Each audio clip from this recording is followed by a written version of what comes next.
Welcome to my tutorial for Golden Axe. This is a no damage tutorial for the arcade version. And yeah, actually I made the intro a little bit longer so that I could explain some things a little bit more. And basically what I did was I did each stage with no damage, but I did it's a segmented run, so basically I use save and load states to start each stage fresh and complete the stage with no damage. But I didn't complete the whole game with no damage. I did complete the entire game with no deaths. And I had very low damage, and I posted that run up unedited. So you can see that fully unedited. But what I did with this video is I took all my best footage from practice, because I practiced all the stages with save and load states to learn the game. And I took all my best footage from practice. And I even included a little bonus footage at the end that demonstrates some other parts that I didn't actually do in my playthrough. In some of my better played stages, I didn't actually execute certain parts perfectly. So I'm going to show a little bit of bonus footage afterward. I'm going to show the final fight twice, so I can go into some detail about that, so I don't miss any detail. Because there's a lot going on. And the final fight is the hardest part of the game, but the fourth stage is also quite difficult when doing a no-death run because the skeletons are very unpredictable. But yeah, so basically I'm just going to try to break everything down, the best that I can. And yeah, so you're going to see just no damage runs of the entire game, but it's going to be segmented. So it should be pretty good footage. So to start off with, I use Gilius, and I like to use his rolling attack immediately in the beginning of the game because I know where the enemies are going to be positioned. So all you do is hit the jump and the strike button at the same time, and you'll do that attack. It's a back attack. It attacks behind your character. So you got to face the opposite direction like this and then hit it, and you'll hit the enemy. But you got to have it lined up so that you hit them at the end of your roll. Otherwise, if you're too close, you'll roll through the enemy and you won't damage them, and you'll end up getting hit most likely. So you do have to position yourself right. Most of this game, the way you see me play, is going to be about very precise positioning.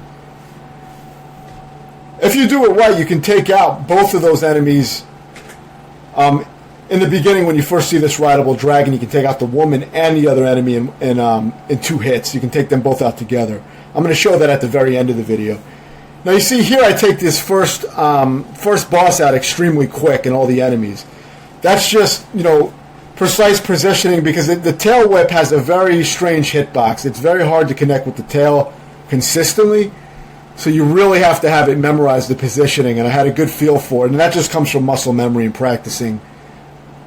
But you don't need to do it that fast unless you're doing some kind of speed run. And if you're doing a speed run, you're probably going to be using the down thrust attack, which I really don't use. I don't use that at all. So a speed run, you're going to want to check a different video for faster methods. So here, normally I would have the guys run off the cliff and die. But I didn't set it up right, so you're just going to see me kill them normally. But I will show the proper way to do it at the end where they run off the cliff. I think that's the best way to do it. It's faster, more efficient, but it doesn't always work out for me. So for this part, I get in this upper left corner, face the wrong way, and do my back attack, and I knock her off of the dragon immediately. And I do that every time. And then, while that guy's occupied kicking the person on the floor, I just start taking out the other enemies. And you'll get the positioning down with the dragon, because you're going to know how all these enemies spawn, and you're going to have an idea of how these enemies move after playing enough times. Because you can memorize a lot of this game, but there are certain random elements, like attacks that get through when you don't expect it, and that keeps things tense. But you see, I clear out this area very fast because I know where these enemies are going to move exactly. I know where that woman on the dragon is going to move to. I know when the skeleton is going to come out. I have all this completely memorized pretty much. So it took me around 7 hours and 47 minutes to get the 1 credit run, which was my no-death run as well. I ended up doing a no-death run on my 1 credit run. So that's what that was the end result. And then I spent a little extra time redoing stages 3 and 4 in a segmented run so that I could get no damage runs on stage 3 and 4. I wanted to have all no damage on all the stages for the tutorial. This is all spliced together, like I said. But I didn't edit anything in the middle of the stages. It's all from the beginning of each stage. So I did each stage from beginning to end with no damage. I just didn't do it in a row, as one fluid piece. But I did do the no death as a full legit run, and I have that posted up. So check that out. You see how fast I took all those enemies out in the beginning part? That's all memorization of knowing exactly where the enemies are going to move and spawn. And there's really nothing else that I can say about that except just memorizing where they're going to move and spawn. Now, for this part, it's tricky. You have to double tap to run, and then you hit jump. Sometimes I run when I don't want to because of the controls can be a little spastic sometimes. For me, anyway, I have trouble with that where I run when I don't want to if I'm not careful. So you got to be careful with that part. For this part, just get by these doors and just keep launching fireballs. If you want, you can fire fireballs rapidly and at the maximum fire rate. And if you do so, they will not really be able to get past that unless one is on a different plane. If the one is on a higher plane, you have to move up a little bit to match them. But they can run and charge you and hit you, obviously. So you got to be careful with those large guys. Here I use my magic immediately because I have a magic refill waiting, and I fully refill my magic, as you can see. Then here I take out this guy very quick with 2 fireballs, and then I can focus on just spamming the fireballs at the knight. Very, very easy once you know the positioning of everything. As you can see, this is heavily position-based the way I'm playing. I've really memorized the positioning of everything. And whenever there's an enemy that gets on, so you can see I saved, that's so I could do segments where I could do the whole stages without damage.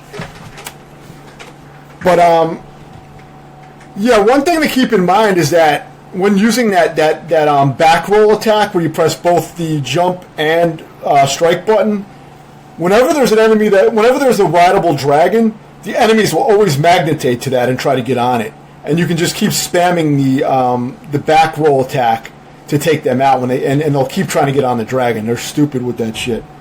So here you see this is all positioning. This is all purely positioning. I know where the enemies are going to be at. And I also manipulate the movement a bit by not going all the way to the right edge of the screen. Now see this, look, see how I manipulated that skeleton to fall in the pit? That's done by getting to that edge as the skeleton is spawning. You may want to practice that. I always use magic here to take out these 2 skeletons because they're a pain in the ass, and I hate dealing with skeletons, so I always set that up to take them out. But I'm going to have to deal with skeletons anyway. I just don't want to deal with those 2. So now I'm using my back rolling attack. I get the 2 magic pots that guy drops, obviously, but now I'm lining up my back roll attacks to take these guys out. And once they're done, the skeletons are going to start coming in. And that's what makes this stage, the hardest stage aside from the last stage for me, is the skeletons. They can be very unpredictable.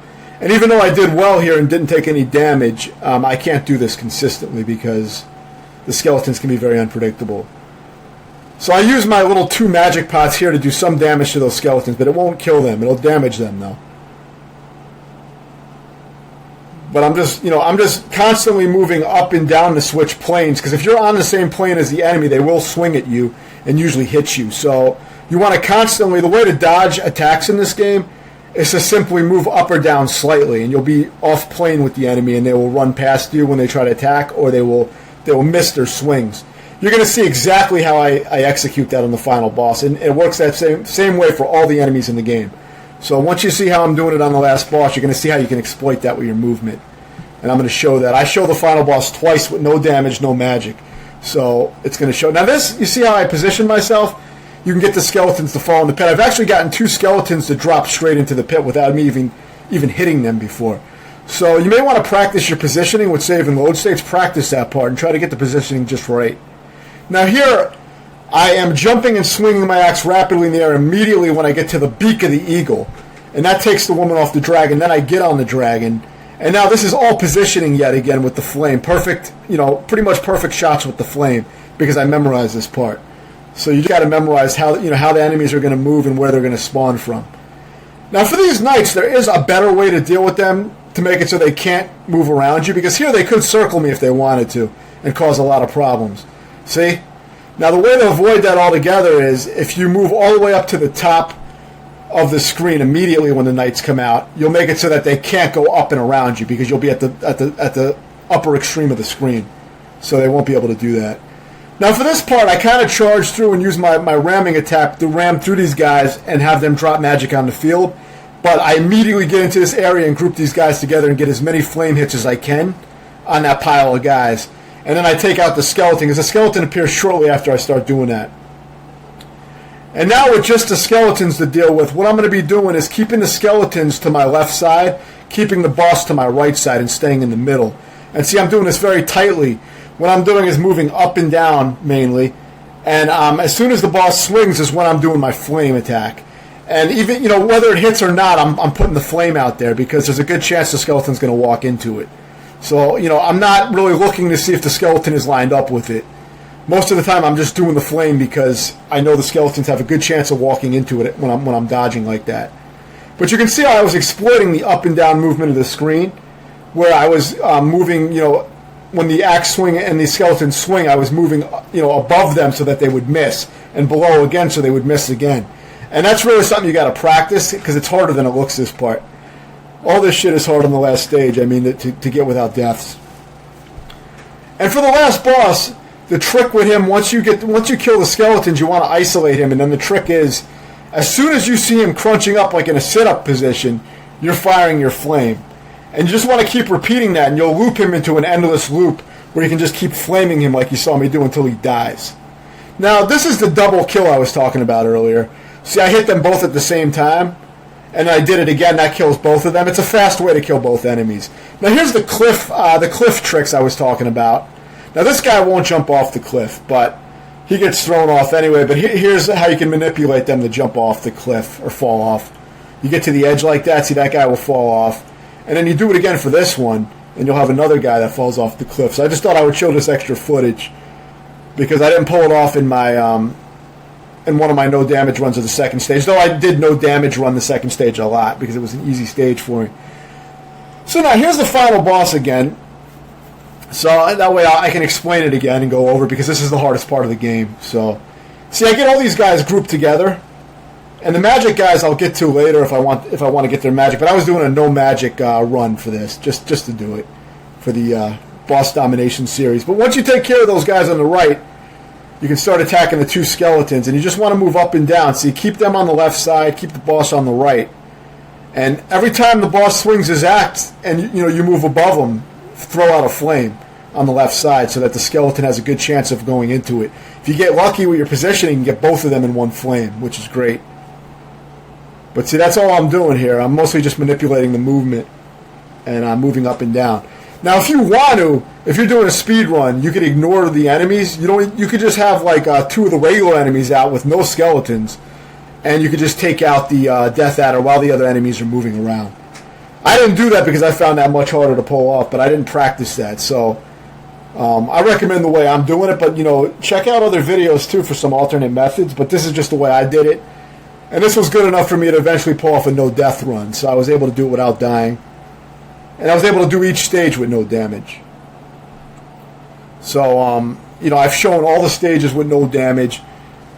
And the main thing to understand really is the positioning. That's the main part. That's the main thing with the way I'm playing the game is all pretty much positioning. So memorizing where the enemies are going to come from, memorizing the positioning. Like in the beginning of this Death Adder fight, I get all three enemies grouped into that flame because I know exactly where to stand and use the flame. And I know how to time it so that when a skeleton comes out, he gets hit by the flame, and then I can go back to flaming the three guys in the pile on the right. So it's all just like practice. I recommend using save and low state heavily on stages 4 and the final stage to really get them down. If you're not going for a no death run, if you're just doing a low credit run, well then this will be more than sufficient information for what you're trying to do. But if you are trying to do a no damage run, a lot of these strategies will probably be good for you. Though if you're trying to do no damage, you may want to learn how to use the down thrust effectively because that does the most damage of any move in the game. So if you can use that effect, I found it very hard to land hits with it, but if you can effectively use that, you can probably, you can beat the game a lot faster and maybe even a lot more effectively. So let me know if you have any questions, and thanks for watching.